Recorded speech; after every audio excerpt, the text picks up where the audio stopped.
everyone. May peace be on you all, and welcome to another episode of I'm a Muslim and That's Okay. And I am back with another gift to the gab, and I have my guest today, Clarke Jones. She is a mother, a single mother, and you are currently doing your master's in data analytics, and you are also a content creator.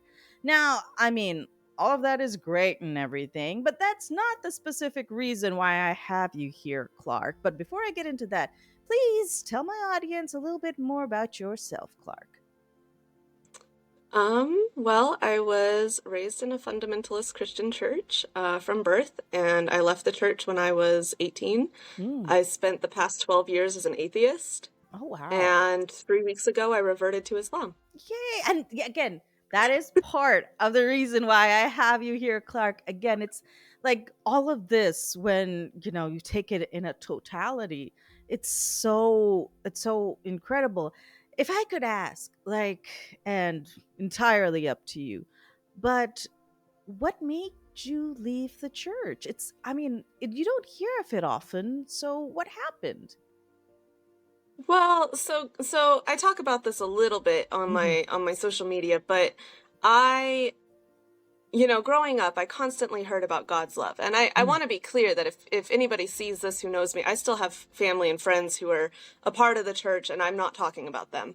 But, I heard a lot about God's love, and I never seemed to see it in the church Mm. community. I saw a lot of judgment. I saw a lot of power struggles. I Oh, saw a lot wow. of hypocrisy, Mm. envy, just it was just a very negative environment Mm. when you scratch the surface at all.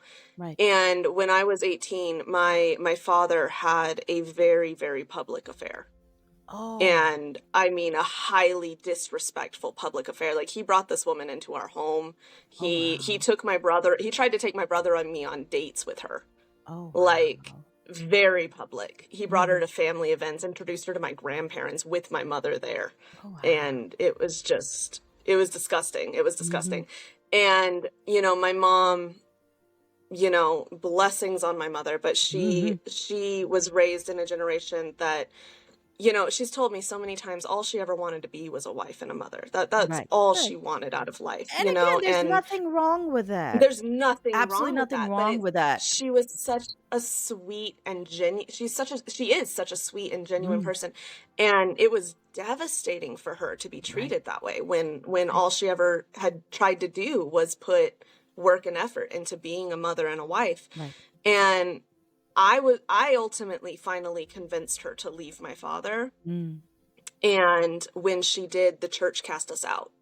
Oh, wow. So even knowing what happened, and they knew, they Right. knew about the affair, they knew everything, but because my mother took a stand, because my mother didn't forgive him or whatever, Oh, man. they completely ostracized us. And Mm. and not just my mom, but me. And Right. I was 18 years old. I had just graduated high school. I had been going to that church since I was 5 days old. Right. And that completely killed me. Like, it Mm. was awful, Right. Right.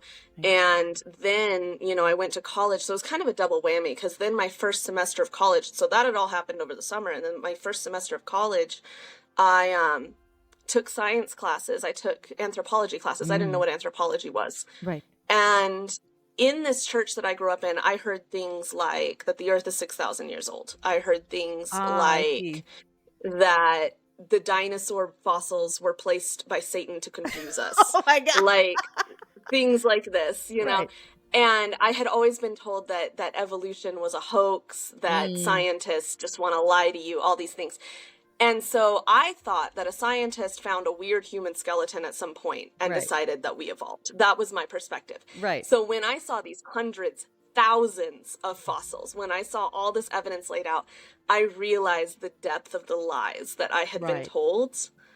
And I was so angry. Oh no, you're freezing. Mm. I'm Okay, are we freezing. good? Okay, good. Sorry, I thought it No, froze. we're good. We're We're good. good. Don't Okay. worry about it. You're freezing a But little, but that's okay. We can figure this out. okay, I'm so sorry. My Don't worry network about it. is not great. But Don't worry about it. so I realized the depths of the lies I had been told, and Mm. I was just so angry and so hurt. And I left, I became a full-on atheist, Mm, full-on nihilist, honestly, for several right. years of just, nothing means anything. Life is meaningless. We're just ants Mm. on an anthill. None of it Ah, matters. right, right. Yeah. And so that's what led me to leave the church. Right. And again, considering all those experiences, and this is not just about the Christian church, literally, Hmm. it happens in a lot of capacities of whether it's like a religious sphere or any like how can I even put it? Like even a power structure, it could be any church, temple, any Hmm. organization that has that kind of control on people when Hmm. they treat the people who are within those structures that way. Yeah, I don't blame you. And Yeah. to then really turn away from everything that you'd been taught because yeah, it came with so much pain. So you Mhm. were then atheist for 12 years and then So I called yeah. myself an atheist. I dabbled in Buddhism, Hmm. which a lot of people don't realize with Buddhism, it can be theistic or it can be atheistic. Like Right. it's more of a life philosophy than anything. Mm. And I really enjoyed that. And I also dabbled in I dabbled in witchcraft, which Oh is kind yeah. of a blanket term for just like a lot of different paganistic Right. practices. And I enjoyed that quite a bit, but it I've always thought of like spellcraft and witchcraft as like kind of like focused meditation. It's Hmm. meditation with herbs and candles, Right. Right. Right. and or it was for me. And so I liked that a lot. It didn't quite bring me peace, Mm. but so I still considered myself an atheist because I did those things almost like a hobby. Like I didn't really think anything was listening to me when I was trying to manifest or anything like Ah, I that. see. Yeah, but one thing that I just kind of want to say, so you were talking about how like, these kinds of attitudes we see them in any organization, Mm. any organized like people just become so controlling. It's like Oh something that yeah. people do. The And power it was really hungry thing interesting to is me. a thing. It's a thing Yeah. universally. Absolutely. And it's interesting to me. I feel like I had to go through this in order Mm. to successfully revert to Islam Mm. because, I was very anti-religious for a long time. I was like, organized religions are the root of all evil. Like, Right. Right. this is terrible. And what I found, so I joined all these, I'm a big fan of Facebook groups. I love Facebook groups. I joined all these like witchcraft Facebook groups. Right. And I found it fascinating. These are very non-religious spheres, Right. Right. and yet somehow the elements of religion are still brought into it. People would Mm. post pictures of something they were doing, and someone would say, "Why does your altar look like that? You shouldn't have that on your altar. Your Oh altar is too wow. cluttered. Why are you using a black candle? It shouldn't be a black candle. That's not right. You shouldn't be using rosemary. Why are you using rosemary?" It was just, and people would just nitpick you to death. Like some Oh of these groups wow. closed because people got so sick of being nitpicked that they Yeah. left. And so I think I had to have that experience to realize this is just humanity. It's Right. not Christianity. It's not Islam. It's not Buddhism. It's Right. not Hinduism. Humans just like to nitpick each other. And I don't understand why we do that. Right. Right. Right. But yeah, but still But, like yeah. it's even with all those experiences and like Hmm. you can say that like spiritual practices, witchcraft, all of these things are not technically a part of like the broader religious sphere. They exist as a Yeah. system of belief, but it's not how we view religions, or most people Right. view religions. And even in that, you have people being people. So like legitimately, I'm like, dear God, why? But Just calm down. You don't have to be right. I know, but it's literally it's such a terrible universal thing, and I'm sitting here Hmm. waiting for like somehow to find a cave with Wi-Fi and like not have to interact with people. This is a thing. Like this is my ultimate dream, not have to interact with people. But yeah,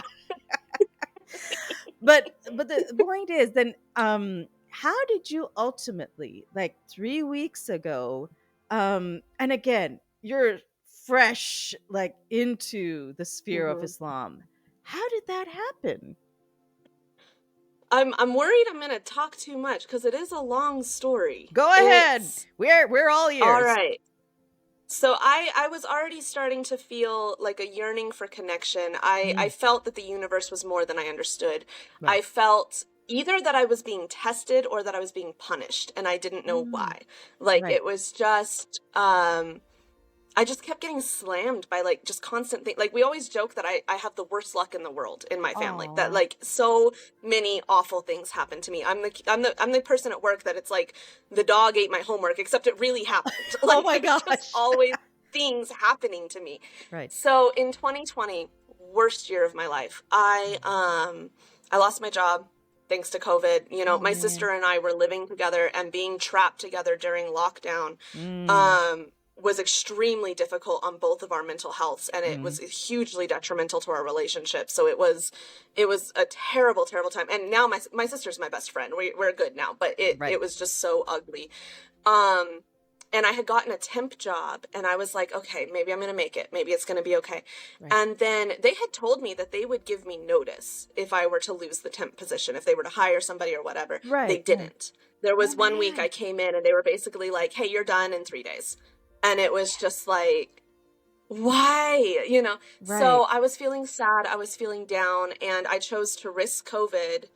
And I met a man. I met up with a man that I knew kind of as an acquaintance over a period of time. Like we'd known each other probably about a year, and we were just kind of acquaintances. And he decided to put something in my drink and assault me. Oh my gosh.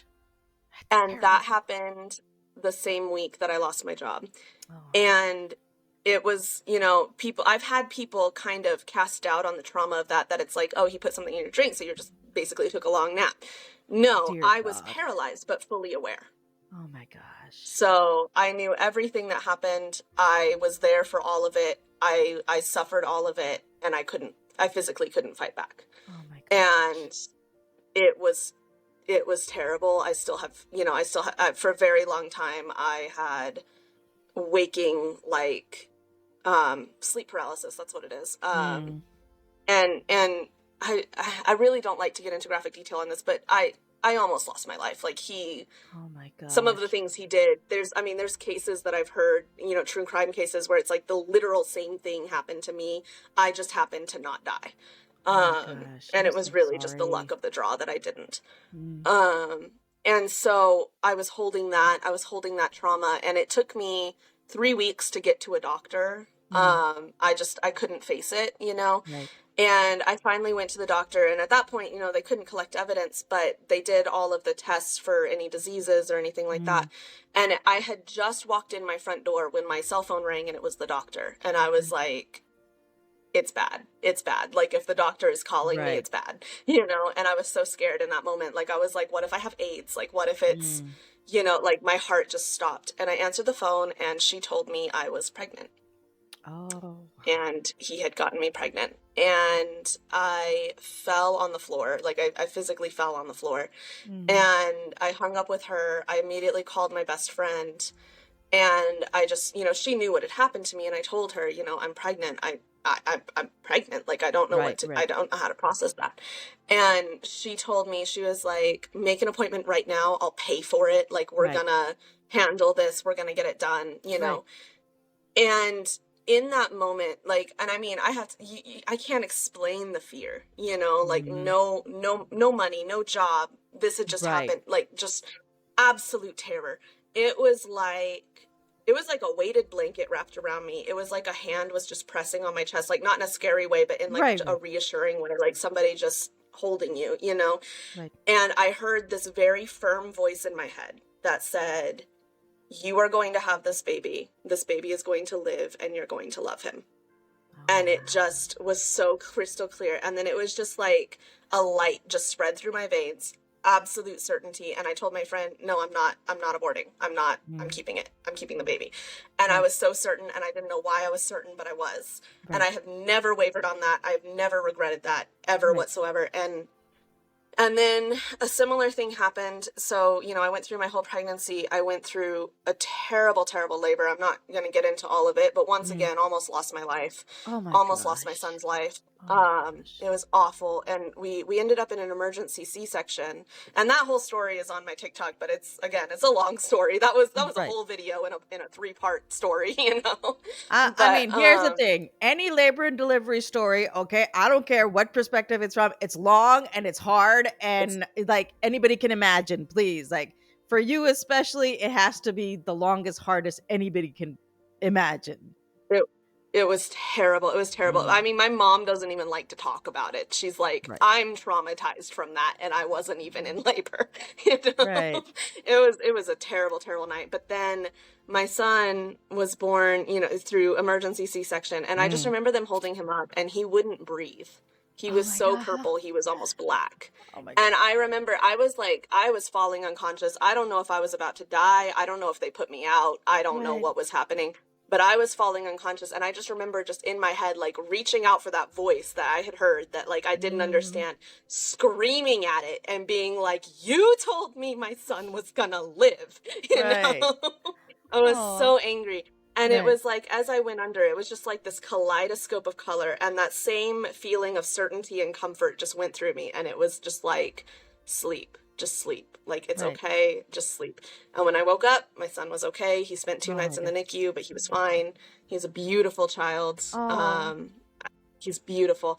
And shortly after that, through some weird twist of fate, we ended up joining a Muslim community. Mm, Not entirely by choice, and I was right. so nervous about it Right. because my only experience with a religious community was a group of people that were so judgmental and so Right. harsh and so Right. awful. Right. And they know that I'm a single mom and all of Mm, this, and I was like, they're gonna judge me, they're gonna ostracize me, nobody's gonna talk to me, they're gonna be mean to my son. Like, I was mm, so stressed out about it. And they have been the most beautiful, amazing, wonderful community. Like I keep hoping that one of them will find my social media or something, or one of them will hear this podcast because I just want to tell them how much I aw, love them. Like they're just so beautiful. And so right. I think the seed was planted then. Do you know Right. what I mean? Like it Right. was Right. planted. I was like, I have experienced something I can't explain. Right. I don't know what happened. Right. This community is so beautiful and loving. And I kind of started reevaluating my own philosophy. And I started to feel, I was like, there is some kind of massive energy that connects Mm, me to the earth, connects me to other people. right. I believe in something nirvana-like. I feel like we're being tested. I feel like there is a higher evolution of being. I feel like there is something that is achievable. Right. But I never picked up the Quran. I never picked it up. And I Mm, think I didn't want to. I think I knew, you know what I mean? right. Part of me knew. And when everything started happening in Palestine Mm, and seeing the incredible faith of these people, that was the catalyst that right. finally made me pick up the Quran.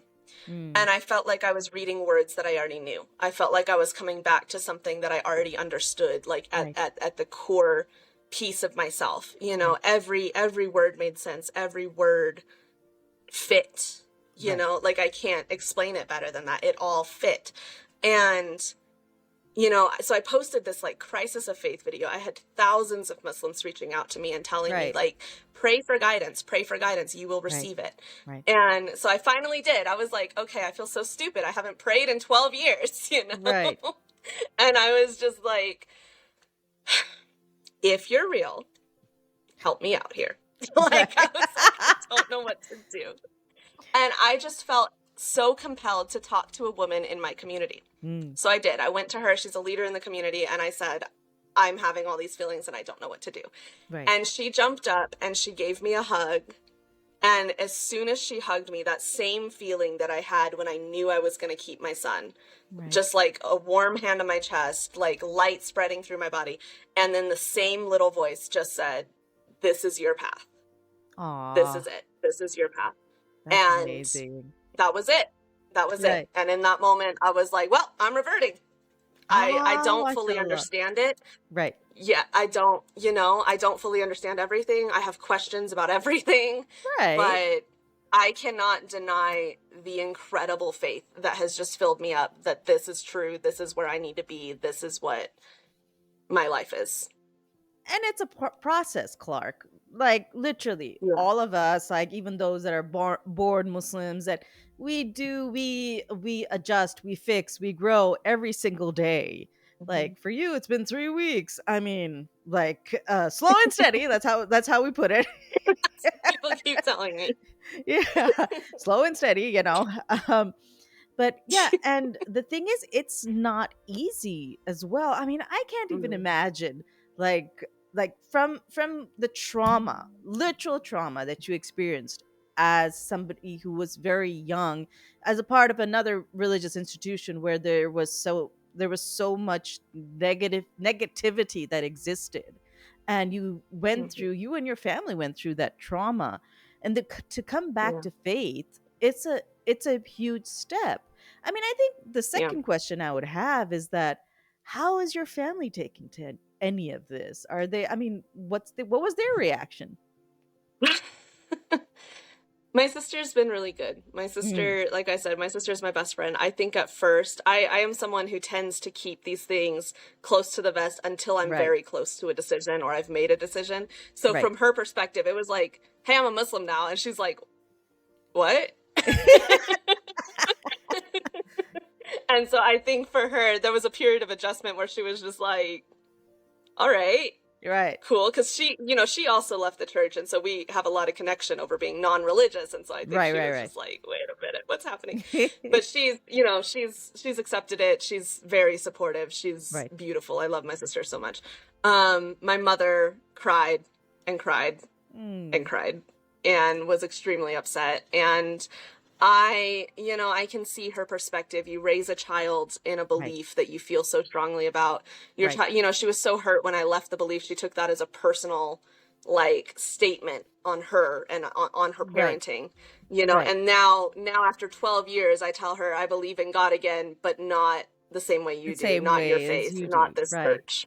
right, right, Yeah. right. And so that I think hurt her. But, you know, um, I don't know. I think I've kind of accepted that in this life, I've hurt my mom a lot, and I feel like, Here's the at thing. some I point, mean, yeah, yeah, it's still pretty fresh. Okay, yeah, maybe down the line things would change, or her yeah, perspective of all of this would change, because hey, she went through a lot of stuff too. And yeah. I mean, it just sort of like it's a whole bunch of mess, I guess, in one way or the other. Well, and let me tell you, so I've prayed about it and everything, and I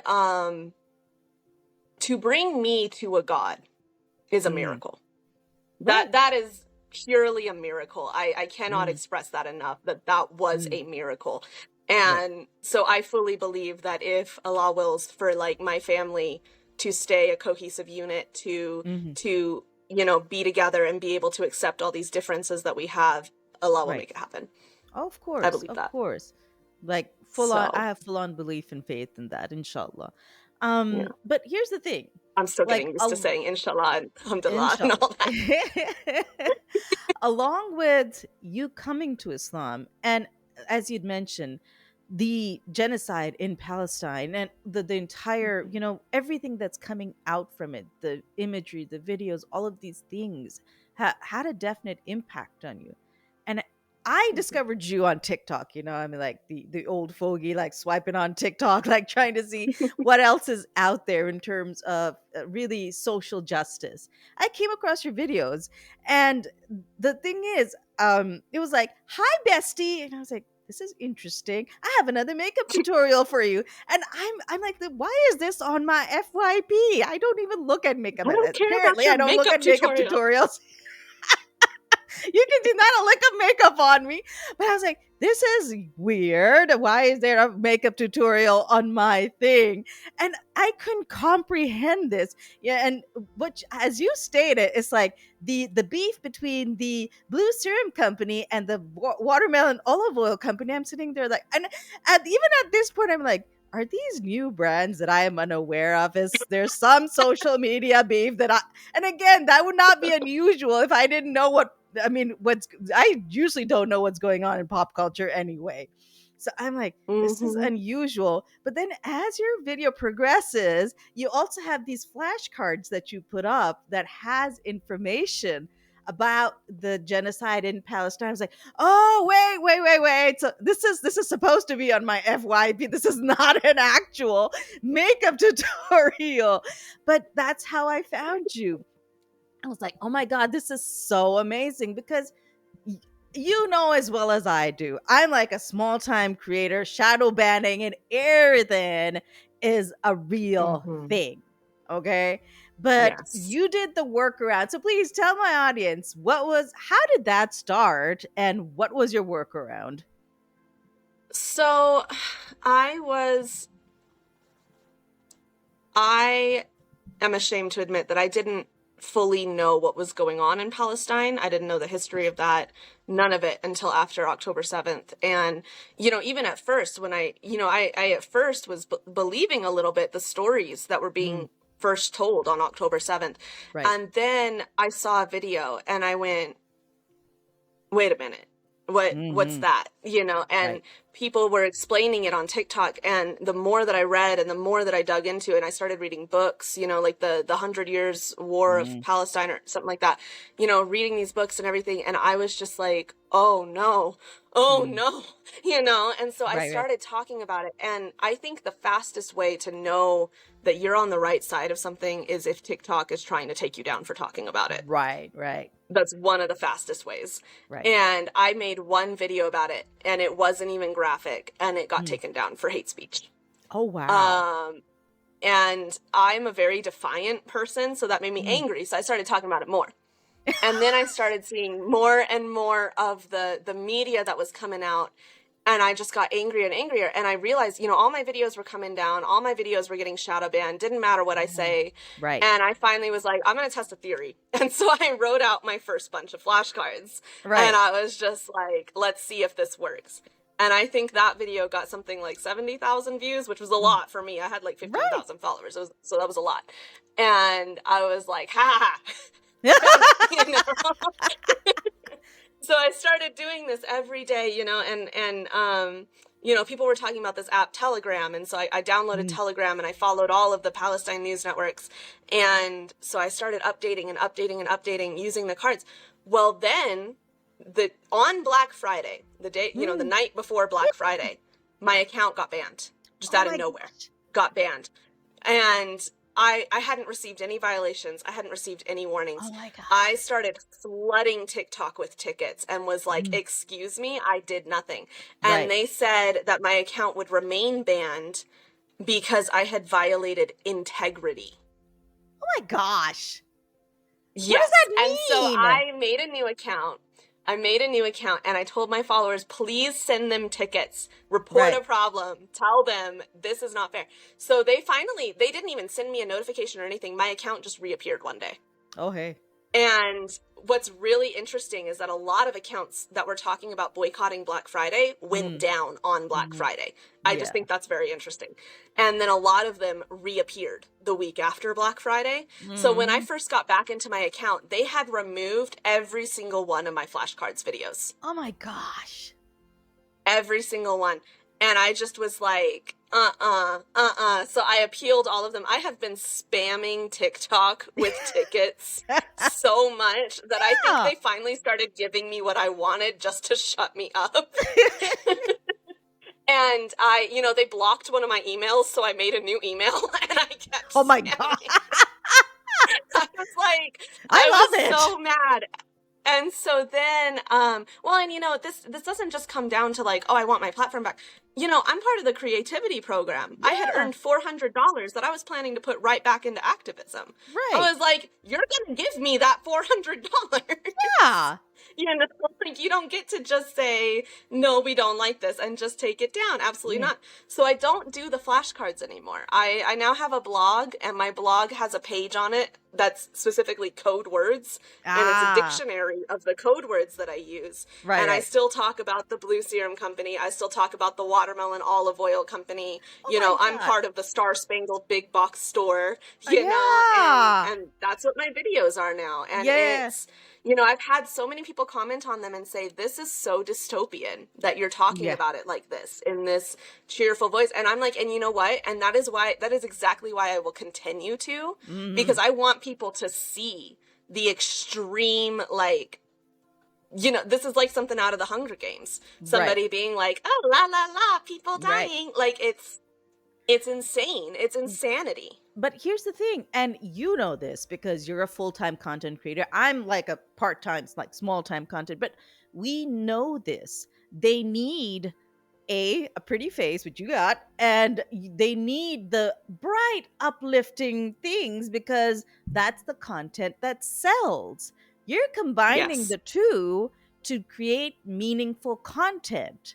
Like it's not about it's and yeah, it's it's a genocide. If you're not it is. uncomfortable with A, the fact that it's a genocide, and B, that somebody's putting forward that information in a way that you want to see it, but you don't want to hear the information, then that is not on the content creator, that's on the viewer themselves, basically.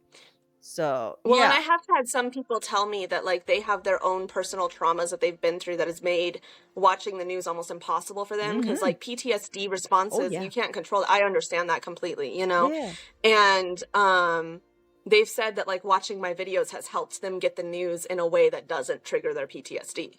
And For so I, sure. you know, I didn't even think about it from that angle, Hmm. but if it's you know, I've had people say like, "Oh, this girl is copying you. Somebody else is doing this." I'm like, "Good. Good. Good. Yeah. Copy me. Get it out." Right. Right. Right. But that's the thing, that's the amazing part about all of this, that and it's you and it's other young content creators that are finding these new alternative ways, because yeah, the Hmm. big mainstream media is not covering it as it should. And my Hmm. like mad appreciation for all of y'all and the ways that you do it.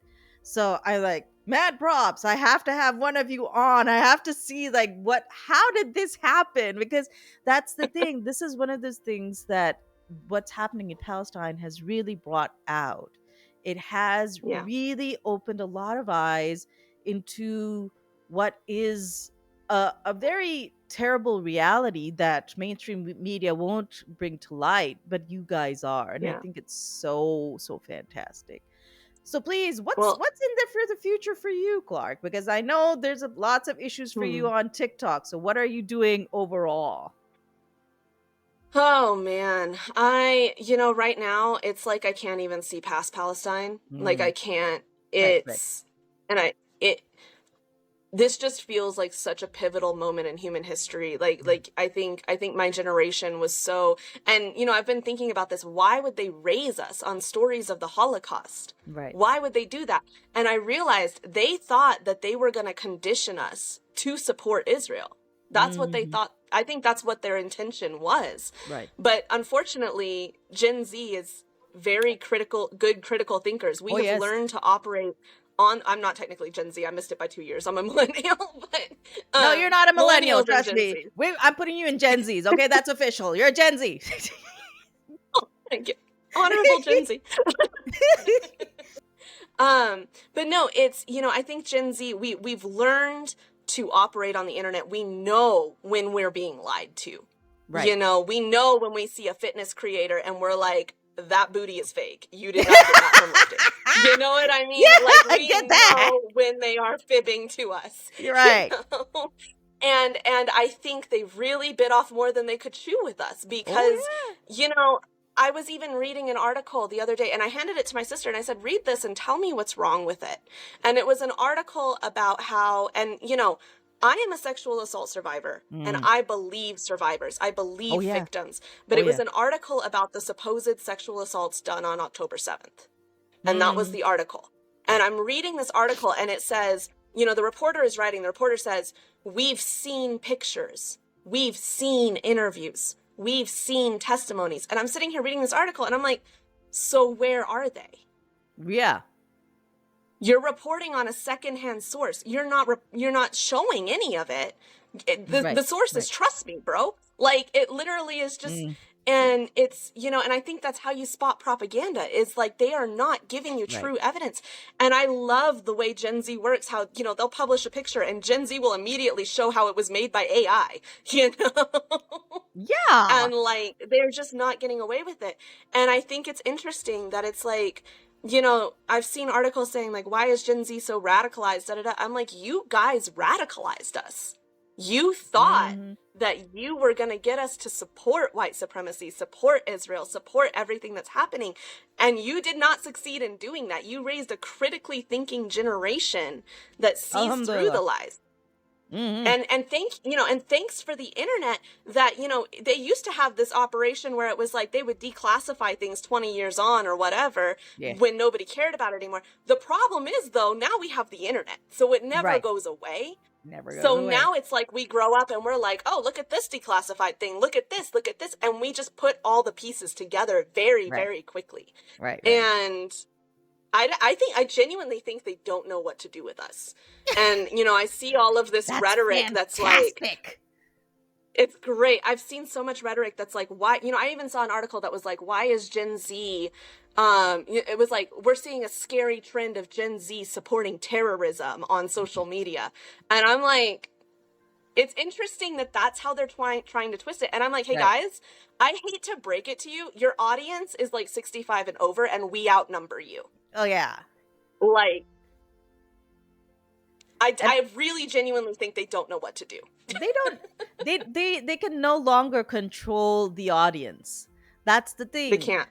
And like again, I'm older than the hills. I was born and raised at the time. There's only one TV channel and one news source, and so on and so forth. That's not the thing Mm-hmm. anymore. They're used to being able to control the rhetoric through that and Mm-hmm. through where it's being decimated from. They Yeah. never envisioned TikTok would be primary news source. Like that was like they absolutely can't envision it. That okay, so that's why there's such a push to ban TikTok. You can call Yeah. any like discourse of espionage, but listen, my data is not any safer at the hands of any US based social media, so I might as well go No. to TikTok to get my news. Well, and we're just gonna keep popping up like whack-a-mole. Oh Like, you yeah, ban TikTok, we will find another app. Like, we'll find something else. they Well, can't you guys control will it. create another social media. That's the fantastic part We about will. this. Everybody's jumping to new things, and I'm sorry, I completely got on a left turn and I didn't actually answer your question. You said what's next for me. So I started this blog called Mhm, bestierebellion.com. mhm. And it's kind of Yeah, a play on the like having to be like, hi bestie, yeah. And I'm hoping, right now it's all just news. It's all just Mm, updates. That's all that I have time to do. I'm a single right, mom right. working full time. Of course. I do all of this after I put my son to bed at night. I'm up until Mhm. like 3, 4 in the morning every Oh my night.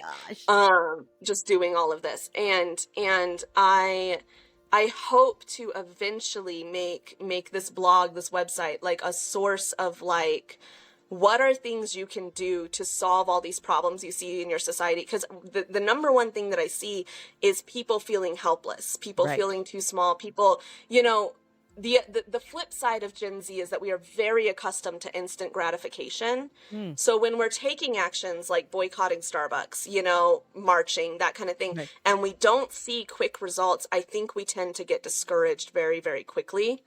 And so I really want to encourage people that like the small actions you take make a difference. The Right. cultural changes that we make a difference. And I've started telling people, it may not be for us to live in a free world. We Right. might not get to live in it, but Right. we are going to create it. Right. You know Right. what I mean? And that shouldn't stop us from that push to create it, Right. just because we may not be the ones to get the gratification.